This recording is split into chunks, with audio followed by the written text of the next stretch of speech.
Chris Hatcher, new football coach at Georgia Southern, and we'd like to invite you over to our house this fall. Coach, we'll be there.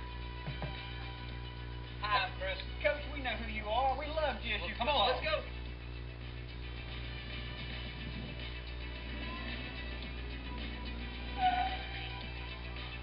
For Georgia Southern football tickets, call 1-800-GSU-WINS. That's 1-800-GSU-WINS. Good segment here.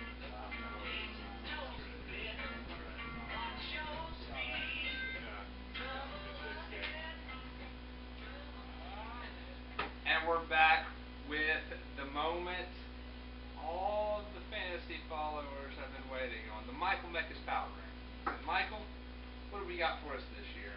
Ladies and gentlemen, the picks are here. Probably just gentlemen. We're going to start off the number one power ranking spot to come as no surprise.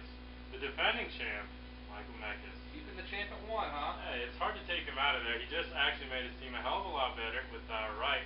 No other team has two first-rounders there. Wright and Pujols makes a pretty formidable offense. Strong team. And, we got Jake Peavy, Felix Hernandez, and the starters. It's going to be a hard team to take down. At number two, we got Big Flake. Where's this guy coming from? He's got some strong power. I don't know if anybody's going to beat him there. 4 hours a day looking up high school players. However, he does have Michael Bourne on his team, which kind of makes me sick. Sorry, Mac. I thought I heard you said Big Flake was second. I thought Big Flake was in spot one and Little Flake is in spot two. I don't know Just Big stop. Flake. Just razzing his balls a I don't little, know any people. Big Just a Flake. little inside joke amongst us. Sorry. We digress. Back to the rankings. Sorry. Well, like I said, Michael Bourne just makes me kind of throw up at Flake's team a little bit, but the rest of it is pretty solid, so he stands there at number two. And Big Merch taking the 3 spot. Like I said, he was a big winner in the draft. I like his team a lot. He's got Miguel Cabrera, my boy, at first. He's got Rollins. He's got good all-around players at all positions. And like I said, Beckett Hamels, that's tough to beat. So Merch could be tough. And then Bakken coming in at number 4. He's got 2 stud starters that I don't know that anybody can compare with. And the infamous A-Roy. So we'll see how that guy holds up this year.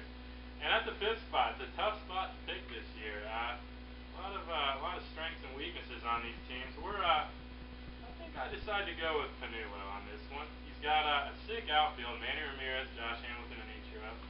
But I really don't know what that pitching is going to do. It might be keeping him out of the top 5 there. It was tough. Who were your other 2 bubble teams? I'm the bubble. That were bound to that 5th spot. It was tough for the bubble there. We got big Tyler Jacobs coming in there. What did you like about my team? Well, he's got very strong pitching. Probably like the best pitching in the league. I do say, let me first off say Brandon Webb is my starting pitcher with the highest ERA. You go through Brandon Webb, John Lester, Roy Halladay, then you get Derek Flo, and with Kawakami-san. And then the young stud David Price, not to mention 4 solid closers. The pitching staff from Montreal Expos could lead them moving up in the rankings. I do question that power a little bit. Where's the power? Well, I'll tell you where the power is. The power is Ryan Howard. The power is Jay Bruce, who only played half a year last year, still hit 21 home runs. A full season in that ballpark could produce 35 home runs. You've got to look to Houston Astros and their young stud, Hunter Pence, who hit 25 home runs last year. Who's to say he's not, in his second full season, going to add another 8 homers? That puts him in the 33 home run range. You got Jose Lopez, one of the most exciting second basemen in the game. Rafael Percal, a dominant leadoff hitter, one of the best in the game when healthy. Look at his numbers when he played last year. Fantastic. And let's not forget we have Connor Jackson, Kevin Youkilis. So there's some production on that squad that could happen. They're young. So we don't know how they'll react. They're young, but there is production to have. Yes. Potential is the key word. Lots of potential. Well, thank you for that advertisement for your team. Anytime. Yeah, as far as the rest of the 4 round out, we're going to see how that goes. But as of right now, they're not in that top 5. So the rest of the force is pretty much riff-raff, wanting to get into our party. Right. So keep the trades coming, guys, because you bottom dwellers ain't winning this thing. Not a chance. Want to know the best way to get your stains out of the wash? Well, America's leading washer brands, Maytag and Whirlpool, recommend OxyClean, and now have a dispenser for OxyClean, because they know it's better at getting out the spill, the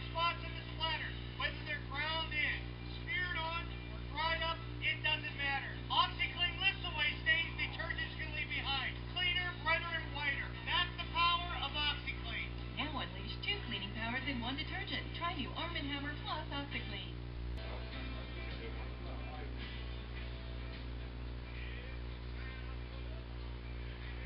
Alright, welcome back to Fantasy Baseball Preview 2009. I'm Tyler Jacobs here with Michael Meckes.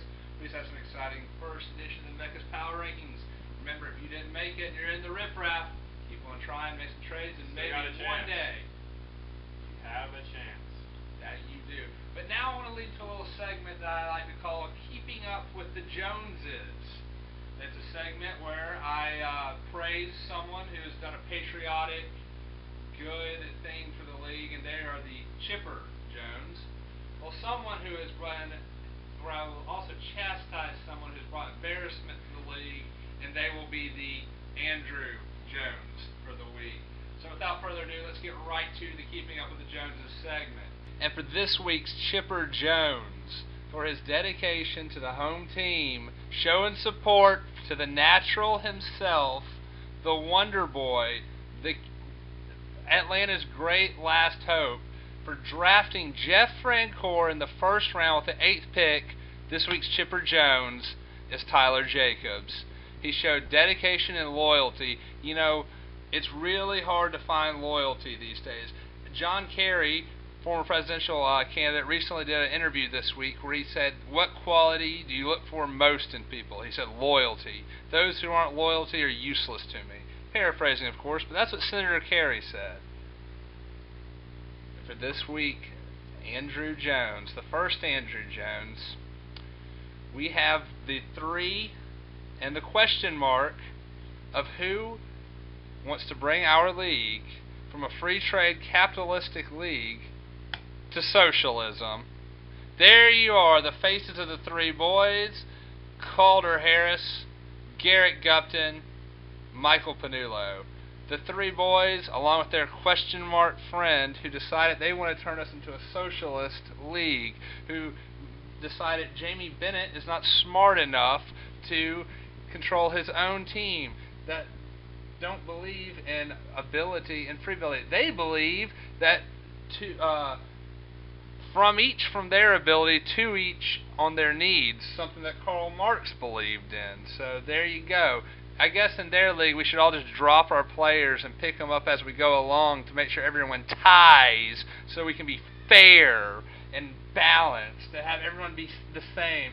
Make sure it's fair for everybody. That's just not fair that Michael Meckes, his team's too good, so we got to whine and not let him make a trade. Oh, that Bennett, he doesn't know what he's taught. Wah!